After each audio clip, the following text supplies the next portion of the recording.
Hello everyone, welcome to my channel World of AWS. I hope you all are doing good.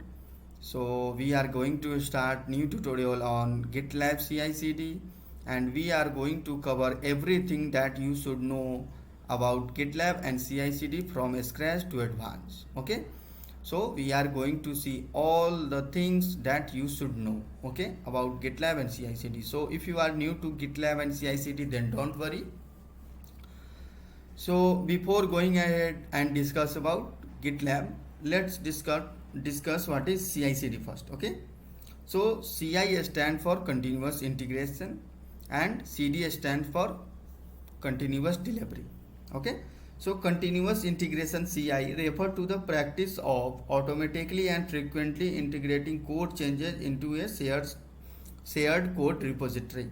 As we know GitHub, as we know like GitLab, Bitbucket. So these are the source code management tool. Okay.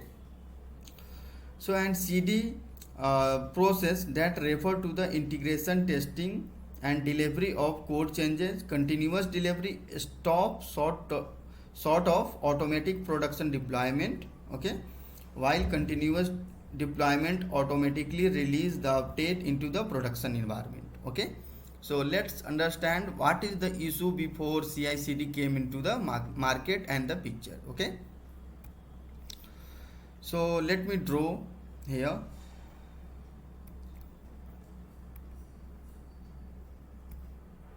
So suppose you have developer, so you are the developer here and you have production server here. Okay,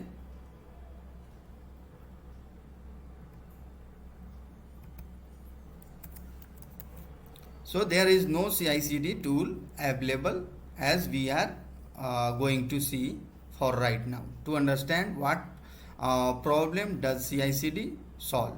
Okay, so this developer is working on some feature. Okay, and he is writing his code, he is testing his code in his local only, but the main issue is the application code is code having 50,000 of line.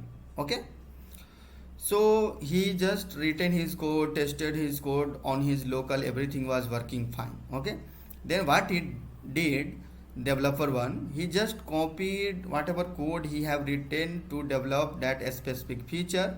He just copied that code from his local to production server. Okay, but in this case what happened, like production server got crash. Okay, and it stopped working, production server stopped working. So client is complaining like there is huge revenue loss, and end user started complaining like they are not able to access the prod server and why it's down. They all are asking to the management. Okay, and the management is asking to developer. So what is the issue, what happened, like why our server get crashed. Okay, so this developer is responsible to resolve that issue. So there is 50,000 of line. So how this developer will make sure that what code he have pushed latest, okay, that is causing the issue, and how he can check. So without CI/CD, it's really hectic and time consuming as well.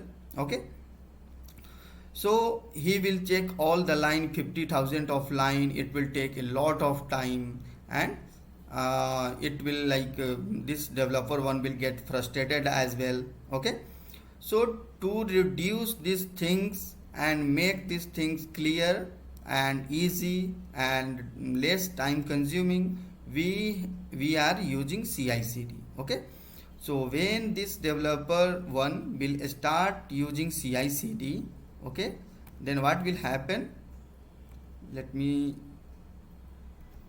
so what process this developer have to follow, let me write. So this developer have to, first what he will do, he will cut one branch,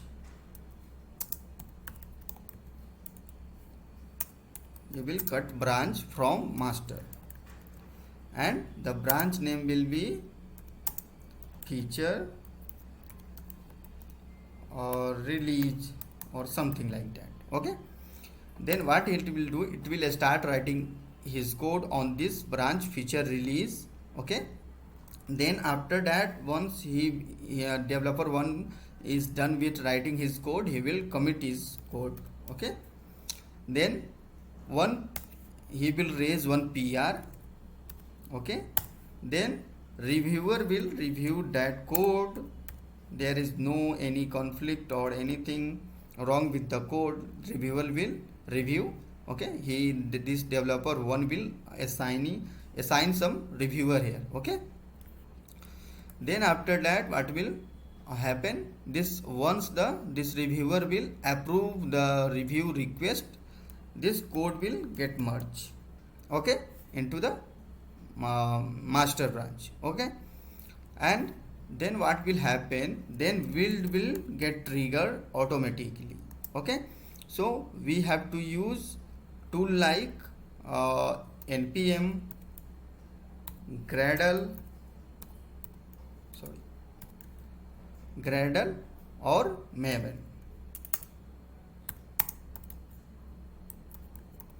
Maven to build our code. Okay, then after that, what will happen, then QA team will create test scenario. Okay,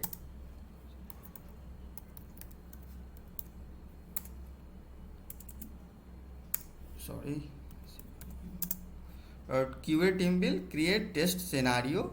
Okay, using JUnit or Selenium. So these are the tool that we can use, okay, for the different step. Then after that, what will happen, our code quality will get checked. Okay, using Sonar. Okay,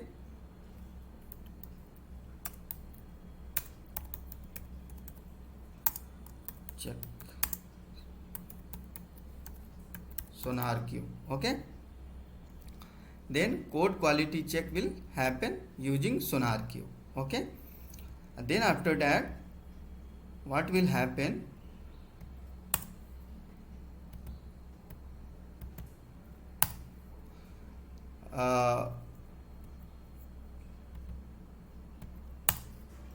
code quality check will happen using Sonar. Then after that, whatever the build is happening, and for the entire process, the artifact will be created using this pipeline. Okay, using this pipeline. So we can store artifact. So we can store artifacts using JFrog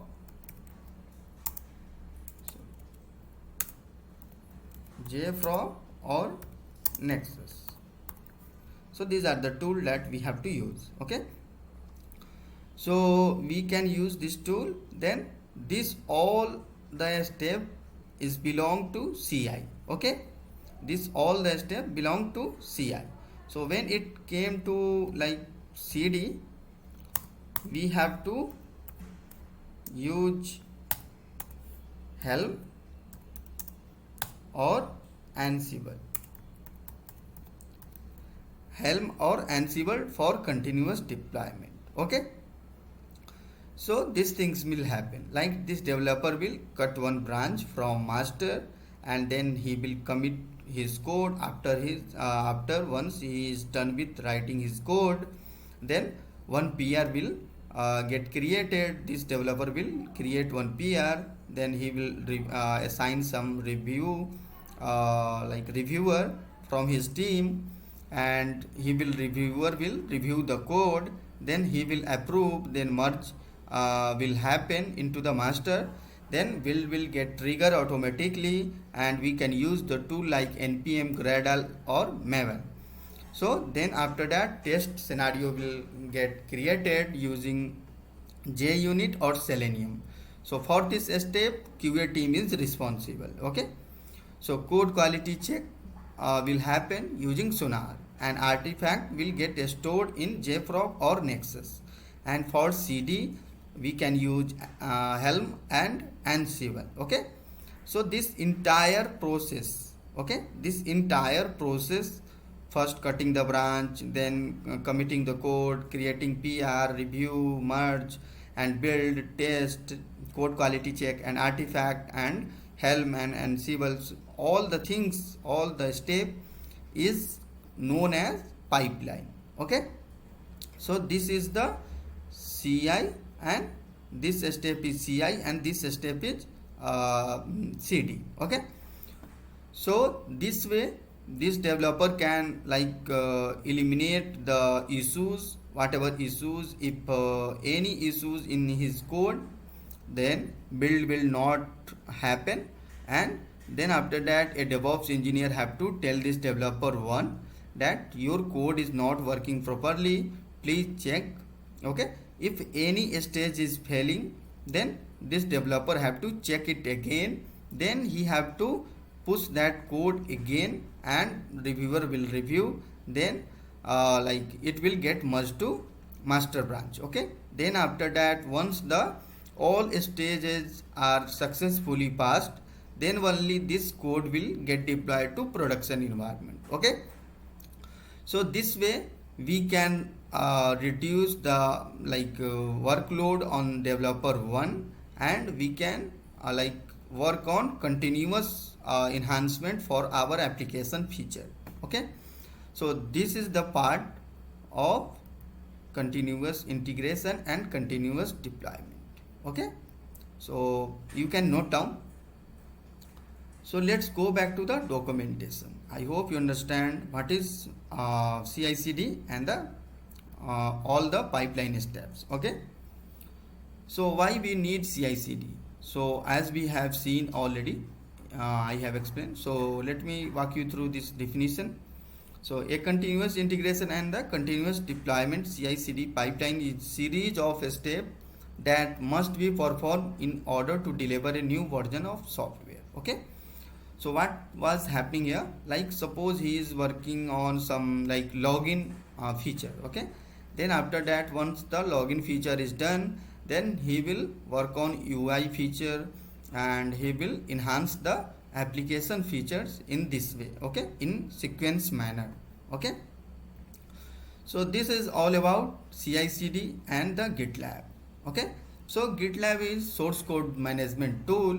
There you can use your source, you can store your code, and you can write your pipeline to for continuous integration and the continuous delivery of your application feature that your developer is enhancing and your developer is developing. Okay, so that's it for this video. I hope you found this video informative and helpful. If you are new to my channel, then do check out my other playlist as well, and don't forget to subscribe my channel, and see you in the next video.